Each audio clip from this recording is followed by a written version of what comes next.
दोस्तों अस्सलाम वालेकुम। अज असां ॿुधंदासीं त जमहूरी निज़ाम खे नाकाम बणाईंदड़ अंसर कहिड़ा आहिनि ऐं पाकिस्तान में उन्हनि जी हैसियत कहिड़ी आहे। जागीरदारनि ऐं सरमाएदारनि जी ख़ानदानी बादशाहत पाकिस्तानी जमहूरियत जी अहम ख़ासियत आहे।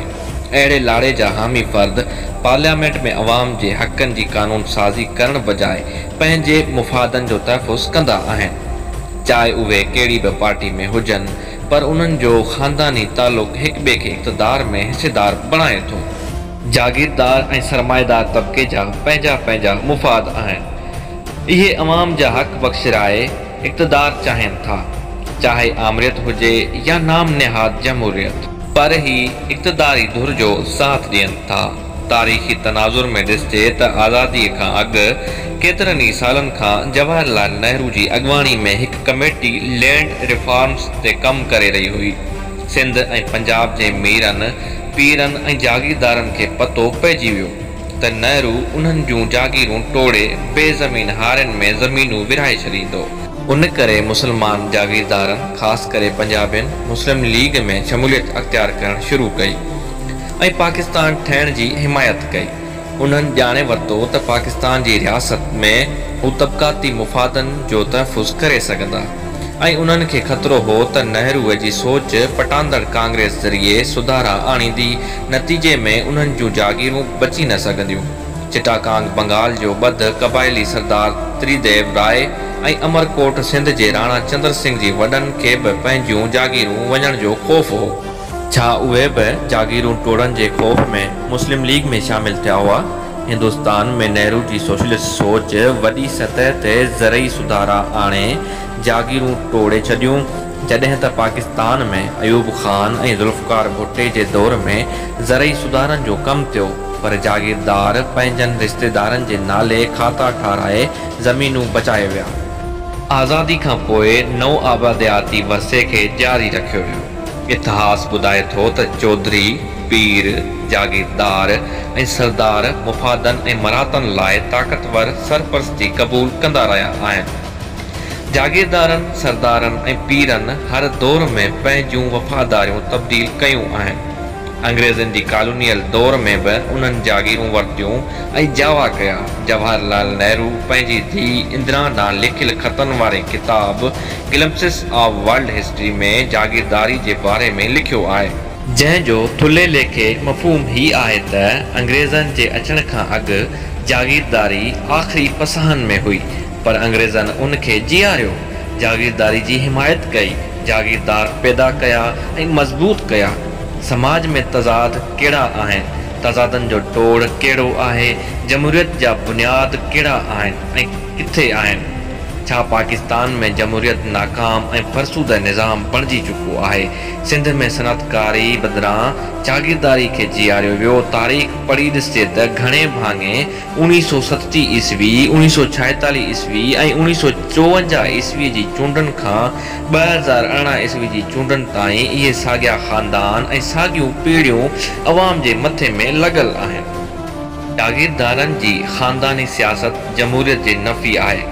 आमरियत जे हर दौर में तरक़ी पसंद सियासी कारकुननि ऐं अॻवाननि सरेआम कोड़ा खाधा, जेल यात्राऊं कयूं, जलावतन थिया, पर उन्हनि जी जदोजहद जो फ़ाइदो जागीरदारनि ऐं सरमाएदारनि खे थियो। उहे जेके जदोजहद जी सॼे प्रोसेस या अमल में न हुआ, पर मसनद ते बिराजमान थी करप्शन ज़रिए ज़ाती मिल्कियत में इज़ाफ़ो कंदा रहिया। हक़ीक़त में ॾिसिजे त बोर्जुआ तबिको राज या हुकूमत करे त उनखे कंहिं बि सूरत में जमहूरियत न सॾिबो आहे। बोर्जुआ जमहूरियत में हाकिम अक़लियत में ऐं महकूम अक्सियत में हूंदा आहिनि। इक़्तिदार पसंद सियासी पार्टियूं मुनाफ़े बख़्श कारपोरेशन्स थी पयूं आहिनि। जागीरदार ऐं सरमाएदार तबिके जमहूरियत जी शिकिल ई बिगाड़े छॾी आहे। जबरी तौर निकाह करण खे प्यार जो परणो न चइबो आहे। जागीरदार असल आकान जी मशीनरी ऐं मदद सां इलेक्शन खटंदा आहिनि। उन करे उन्हनि जी सियासी पार्टियुनि जो इक़्तिदार खां सवाइ को ख़ासि मंशूर न आहे।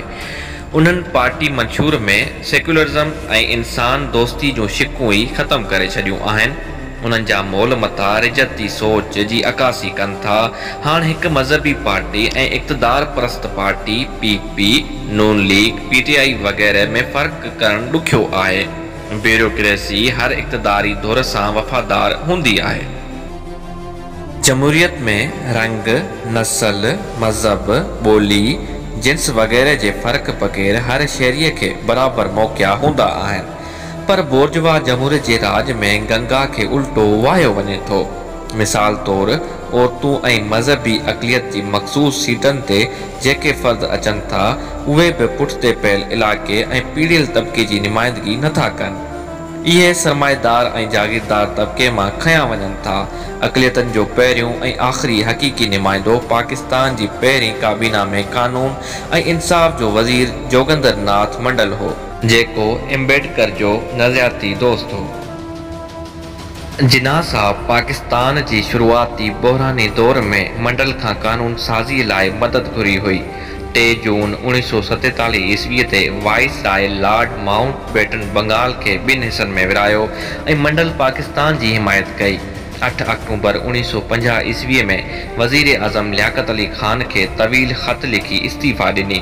इहो हिकु तारीख़ी डॉक्यूमेंट आहे जंहिंमें हू इस्तीफ़ा जे सबबनि जी वज़ाहत करे थो। तंहिं करे इक़्तिदार जी मनसबाणी विर्च वारी ॻाल्हि ते कारी ज़रब लॻी वञे थी। ईअं तरक़ी जी डोड़ में इहे गिरोह महरूम थी वञनि था, जिन वटि ॾियण लाइ रुॻो वोट आहे ऐं विञाइण लाइ सभु कुझु आहे। इहो ई सबबु आहे जो पोइते पयल हिननि तबक़नि जी सियासी, समाजी ऐं मुआशी हालत ज़वाल पज़ीरी ॾांहुं वधंदी रही आहे ऐं बोर्जवा तबिको सियासी, समाजी ऐं मुआशी तौर ते सगारो थींदो रहियो आहे। हिते जमहूरियत जो मतिलबु अवाम ते कंट्रोल करणु आहे। ज़रई समाज में अवामी तहरीक ऐं अवाम दोस्त सोच खे ख़तमु करण जी कोशिश कई वञे थी। ही अवाम जे एहतिजाज ऐं मुज़ाहमत खे बि दॿाइण जी कोशिश कनि था। हर अवामी सियासी जदोजहद खे चिथणु जमहूरियत आहे। जमहूरियत ज़रिए सरपरस्ती कई वञे थी। असल में नौकरी ऐं नाकेलीअ जहिड़नि हथकंडनि सां हिन निज़ाम खे बरक़रार रखियो वेंदो आहे। ही अवाम खे थोरो रिलीफ ॾेई ॼण त अहसान पिया कनि। ही बोतार नाइंसाफ़ी ते ॿधल समाज जी अदावत खे तेज़ कंदा आहिनि, जिन जी मंज़िल इलेक्शन हूंदी आहे। बुख जी मारियल अवाम जी महिनत जी कमाई खे टैक्स ज़रिए फुरी मोट में मौत ॾिनो वञे थो। हुकुमरान क्लास ख़ज़ाने खे अयाशियुनि लाइ इस्तेमालु करे थो।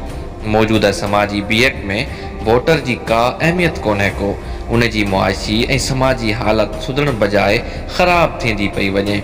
अवाम बेबस आहे ऐं हू न चाहींदे बि हुकुमरान टोले खे क़बूल करे थो। जमहूरियत जे नाले बोर्जवाज़ी आमरियत पोरियत दोस्त जमहूरियत जे नफ़ी आहे। साॼी धुर जे इक़्तिदार परस्त पार्टियुनि जी तंज़ीम साज़ी गैर जमहूरी आहे। सियासी पार्टियूं कुझु ख़ानदाननि जूं मोरूसी जागीरूं आहिनि, जीअं नून लीग शरीफ़ ख़ानदान ऐं PP आसिफ़ ज़रदारी जी जागीर आहिनि। बाक़ी ॿिया सभु उन्हनि जा कठपुतला आहिनि। इन्हनि पार्टियुनि जो को बि नज़रियो ऐं मंशूर न आहे, पर जुआरी जुआ खेॾनि था। बाक़ी कुझु त सियासी पार्टियुनि जे नाले मुक़दस पीराणियूं गादियूं आहिनि, जिन ते तनक़ीद करणु ममनू आहे।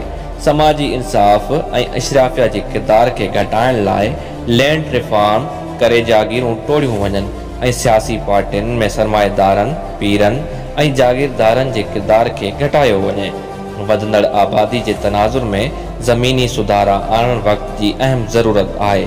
ज़मीनी सुधारा न कया विया त घणी आबादी बुख ऐं गुरबत सबबि पंहिंजो वजूद बचाए न सघंदी। हिकु क़ौम में वॾो तज़ाद तबक़ाती तज़ाद हुजे थो। जागीरदाराना निज़ाम में इंसानी हक़, इज़त ऐं समाजी बराबरीअ जो तसवुर फ़ौत थी वञे थो, छो त इहो निज़ाम ताक़त ऐं तशद्दुद ते बीठल हुजे थो। असुल में ही पीर वॾेरा अवामी शऊर ऐं सुजाॻीअ खां ॾिनल आहिनि। बोर्जवा जमहूरियत अवाम लाइ आमरियत आहे। जमहूरी सवाल खे तबक़ाती सवाल सां ॻंढणु अहम आहे। जमहूरियत में क़ौमी, तबक़ाती, सनफ़ी ऐं साम्राजी तज़ाद मौजूदु आहिनि। क़ौमी, तबक़ाती ऐं जमहूरी सवाल खे गॾु खणण जी ज़रूरत आहे। मर्कज़ ऐं सूबनि जे सोशल कॉन्ट्रैक्ट खे बहाल करे जमहूरी वफ़ाक़ी मर्कज़ लाइ सूबाई ख़ुदमुख़्तियारी ॾिनी वञे। 2010 ईस्वी ते 18 तरमीम थी पर अमल न थियो।